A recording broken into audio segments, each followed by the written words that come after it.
గౌరవనీయులైన ముఖ్యమంత్రి వర్యులు రేవంత్ రెడ్డి గారికి నమస్కారాలు సార్. నిన్న అసెంబ్లీలో బాగా చెప్పారు సార్. మీరు ఏమనంటే జీతాలు కూడా నేను అడుక్కొని చేబోదులు తీసుకొని ఇస్తున్నానని. అంత దుస్థితి ఎందుకు పట్టింది? కేసీఆర్ గారు తప్పు చేశారు కాదనట్ల. మరి ఆనాడు అసెంబ్లీ కట్టేటప్పుడు మీరు ఎందుకు అడ్డపడలేకపోయారు? కోర్టు కేసులు ఎందుకు వేయలేకపోయారు? దాన్ని ఎందుకు ఆపలేకపోయారు? ఆపలేదు. సరే అయిపోయింది. మేము ఎంప్లాయీస్ కట్టే ట్యాక్సులతోటి మిమ్మల్ని ఉచిత పథకాలు ఎవడు పంచమన్నాడు? ఉచిత పథకాలు ఎందుకు? ఉచిత పథకాలు ఇచ్చి మా జీవితాలు నాశనం చేయమని చెప్పినోడు ఎవడు లేడు కదా. ఎవరు చెప్పారు మీకు? ఉద్యోగస్తులకు బడ్జెట్ ఉంటుంది కదా. మా జీతాలు మాకున్నప్పుడు మాది మీరు ఇంకా అడుక్కునేది ఎందుకు? వేరే దానికి ఎందుకు ఉపయోగిస్తున్నారు? ఫ్రీ బస్సు ఎవరు పెట్టమన్నారు? ఎవడైనా ఈ రోజుల్లో మరీ కూటికి లేని పేదలు నిరుపేదలు ఉంటే ఆధార్ కార్డు చూపెడితే వాళ్ళకి ఇవ్వాలి.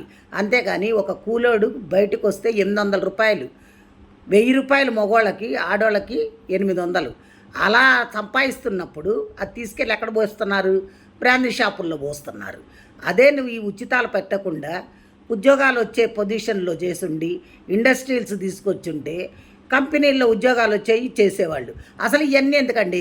150 మంది మీరు ఎమ్మెల్యేలు ఎమ్మెల్సీలు అందరూ ఉన్నారు కదా, మీ జీతాలు బంద్ చేసేయండి. మీకు జీతాలు ఎందుకు? 10 కార్లు ఎందుకు? మీ సొంత పైసలు పెట్టుకొని వాడుకోండి.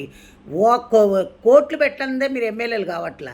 అలాంటప్పుడు మీకు అన్ని వసతులు కావాలి, 1వ తారీఖు జీతాలు కావాలి, మీరు ఫండ్స్ కావాలి, మెడికల్ బిల్స్ కావాలి, అన్నీ కావాలి. ప్లెయిన్లో ఊరికనే తిరగాలి, ఇవన్నీ కావాలి. ఇవన్నీ ఎక్కడి నుంచి వచ్చినాయండి? ప్రజల సొమ్మండి, మేము కట్టే ట్యాక్సులు అండి.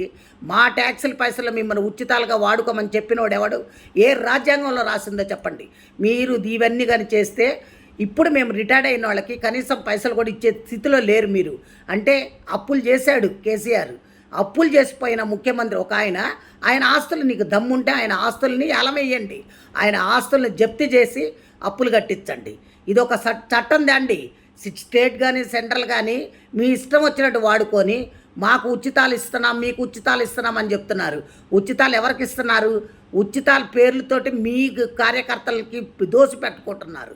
అంతేగాని మీరు ఎవరికి ఏం చెయ్యట్లే, న్యాయం జరగట్లే అక్కడ.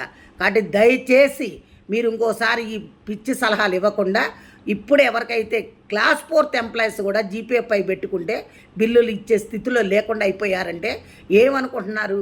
ముందు అర్జెంటుగా మా బిల్లులు మాకు పాస్ చేయండి. రిటైర్డ్ అయిన వాళ్ళకి మర్యాదపూర్వకంగా డబ్బులు ఇచ్చి పంపించండి. అది పద్ధతి. అందరు తిరగబడితే మటుకు ఊరుకునేది లేదు సార్. ఇది మంచిగా ఉండదు కూడా నేను చెప్తున్నా. Thank you.